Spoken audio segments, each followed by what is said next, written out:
Achmed staat er op het bord. Oftewel, een nieuwe bewoner uit de Beersen. Ferhad Achmed, welkom in our show. Thank you very much, thank you. U begrijpt het, we gaan nu even in het Engels doen. Ferhad is sinds kort bewoner op Westelbeers. Hij komt uit Syrië. Heeft heel wat meegemaakt voordat hij vanuit Syrië uiteindelijk hier terecht kwam. Daar willen we even met hem over praten. Kijken van hoe is nou de reis vanuit Syrië naar hier toe gegaan. En wat zijn zijn toekomstplannen en ja, wat gaat er allemaal om in deze man? Ferhad, you are a refugee from Syria, I told. Yes, I came from Syria. Yeah, and now a resident of Westerbeers.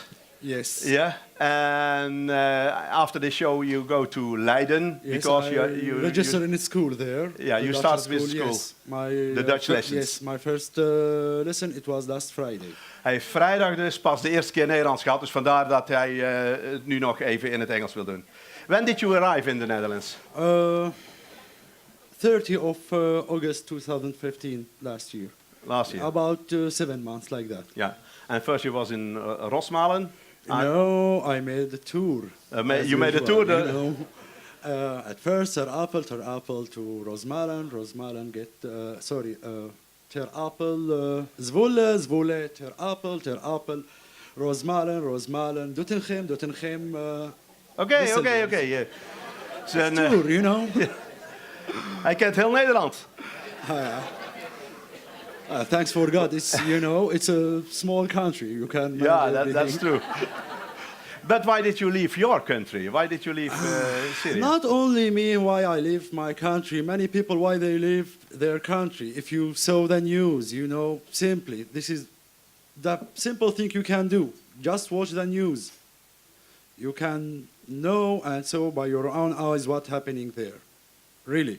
The people not only looking for dignity, they're looking or they're trying to survive their lives, simply like that. In Syria, you have now the situation. In some places, you have to kill or you have to be killed. Simply like that. But you traveled alone. And we see a lot of men travel alone. Why? Yes, because sure. You're married, For you have me, a child. yes, I'm married. Maybe we can see your family. Yeah. Look, this is his wife. It is my Of wife. Dit is zijn vrouw. En zijn kind. Daughter. Zijn kind is 1,5 jaar. Hij heeft niet eens gezien dat het kind 1 jaar werd. Toen was hij al weg. En Yes. where are they living now? Also because, I don't know, many people, I noticed that maybe here or many European countries, they always asking and thinking why they kept the wives and kids behind and why the men came alone. Okay, imagine that. You have to cross Aegean Sea. You have to cross that sea between Turkey and Greece in a small inflatable boat. Yes. 11 meter, in average about between 45, 50 people. Hij vertelt even hoe gevaarlijk het is om de overtocht te maken. En dat kun je wel met je hele familie doen. Maar dan is het beter dat er eentje vooruit gaat en die het risico neemt. Nobody thinking to put his wife or his kids in that kind of risk. Some people they did, and some people they not. I'm always asking myself, if I were in that boat with my wife and little daughter and it's drawn, what's gonna happen to me? I can manage myself, I can swim, maybe my wife, but something happened to my daughter or to my wife, I'm not gonna forgive myself. Where are they living now? Now, where I'm living now? No, they are now in Turkey now. I kept them behind me in Turkey. In Turkey? Yes, in Turkey. So they are also refugees? Yes, sure. Are living in Turkey. Why doesn't you live in Turkey? Because I have to fled from Syria. I became wanted by the regime. I worked with the Jesuit. Hij werkte bij de paters Jezuïeten, waar die pater die wij 2 jaar geleden, heb je het misschien kunnen lezen, in a humanitarian work. Frans van der Lucht, die is daar ook geëxecuteerd. The JRS, Jesuit Refugee Services, I work coordinator of OR, outreach projects. We support and supplies people who are stuck on the front lines. Nobody served them. So we sent the food boxes to them, and that made the Syrian regime getting angry of us. It was like that. I became wanted. I have to flee to Turkey. We started a new project also in Turkey with the Jesuit. We helped also the camps there. After a while, also, we had to close our projects after killing Father Franz van der Licht in Homs. Yeah. He's also were a Jesuit father. He's a Dutch. He were in Homs.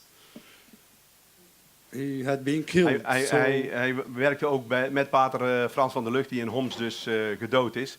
En hij geeft dus even aan dat het ook voor hem daar niet veilig was. En ik moet er ook even bij zeggen, hij is een Koerd.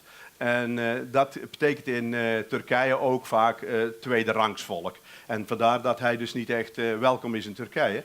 Yes. And from Turkey you went to Greece? Yes, from With a Turkey, I went to Greece by boat. And you must hire a boat? How much? I paid for the smuggler €1,000. 1000 per person. euro Yes, voor this is een trip standard. naar een klein eilandje, twee uurtjes varen verderop. Yes, the thing in that boat is the cheapest quality, cheapest engine, because the smuggler, he pay for everything. So he always choosing the body quality, cheapest thing, because that travel one trip, one way, you know? Hij vertelt dat het dus de goedkoopste, de simpelste boot is waar hij zo'n bak geld voor heeft moeten betalen om maar weg te kunnen. Maar ze investeren verder. Really, I were lucky because I succeed to cross that sea from the first time.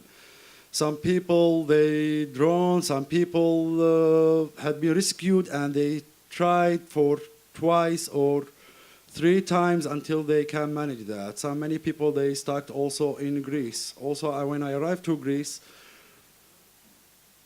I went to Athens. Also, I were lucky because I find, let's be honest, I found a smuggler. He can manage to booking me a flight directly from Athens to Schiphol. Many people, they don't have that kind of luxury or they were lucky like that. Oké, I will translate.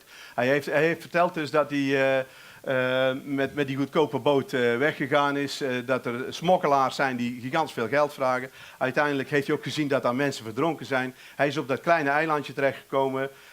Is van daaruit, dat is een Grieks militair eilandje, en is dus daarna doorgegaan naar Athene. En daar heeft hij weer een smokkelaar gevonden, daar heeft hij weer flink geld voor moeten geven. Maar die kon wel geregeld krijgen dat hij dus een vlucht kreeg rechtstreeks naar Schiphol. En toen was hij waar hij zijn wilde.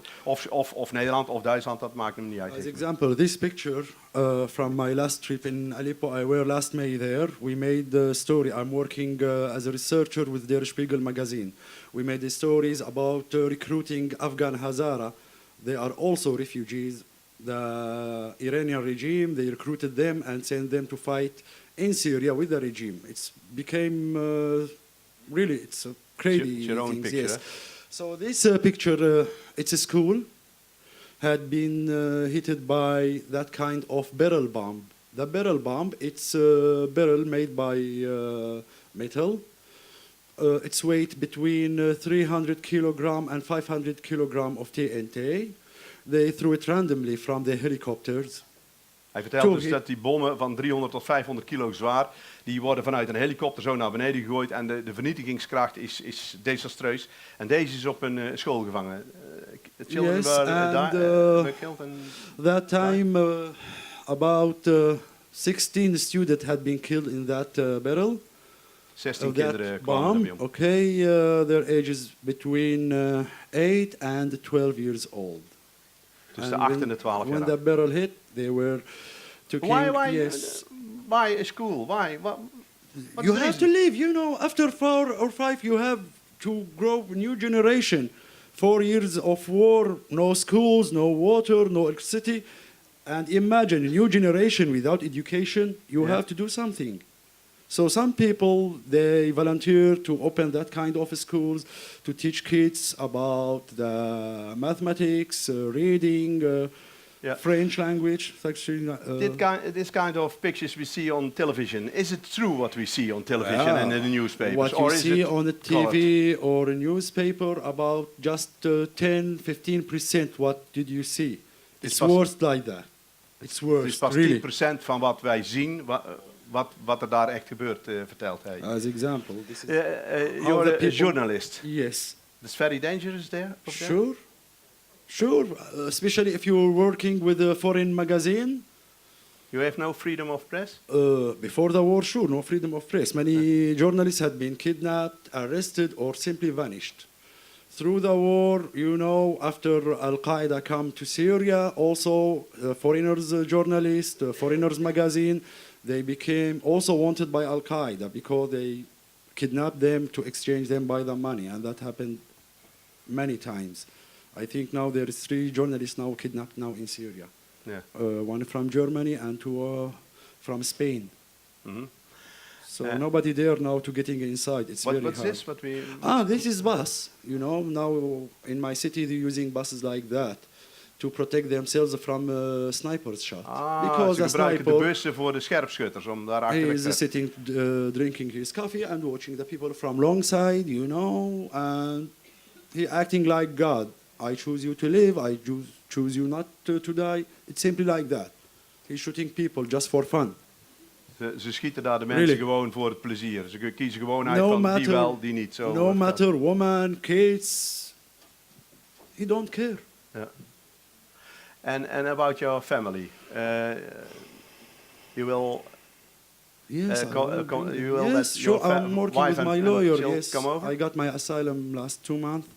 Now I'm working with my lawyer to bring them fast also from Turkey, because also the situation now in Turkey. It's not possible that they buy a bill and come to a ticket and come to the Netherlands. No, need the visa, you know. Yeah. It's not easy like that. Especially also the situation now in Turkey. It's became hard on Syrians. The Turkish authorities, they made this pressure on Syrians. A lot of pressure. Now, my family in Turkey, we are not only Syrian, we are Kurds, and I don't know if somebody know about that. Always there is problem and tense between Kurds and Turkish authorities. So now you to be Kurdish and Syrian in Turkey also, it's make life very hard, really. De combinatie van en Koerd en Syriër in Turkije, dat is gewoon een heel. Also, the heel Turkish authorities made a pressure on us as a Der Spiegel or journalist. Yeah. As example, my friend had been assassinated, had been killed before 2 months, and inside Turkey, no protection. Anybody it's easy to have been killed also in Turkey, you know, especially they get angry of journalists that they covering the war in Syria without Turkish permission. And what's your goal in the Netherlands? My goal, after bringing my wife and my daughter to learn Dutch, after that I'm thinking to make a master of researching or something about journalism. Working related on journalism or researching center. Oké. Hij wil zo snel mogelijk dat zijn kind en zijn vrouw natuurlijk naar hier komen. En daarna wil hij dat ze ook zo snel mogelijk de Nederlandse taal gaan leren. Hij en de 2 anderen. En dat hij een werk kan vinden in scholen, op educatiegebied of op onderzoeksgebied. Nou, I wish you good luck with that. Thank you very much. And thank you for coming in the show. And you are a journalist. Do you have tips and tricks for me? Is a show like this? Is possible in Syria? No, you are doing well. You know, really. Thank you. Really. Thank you.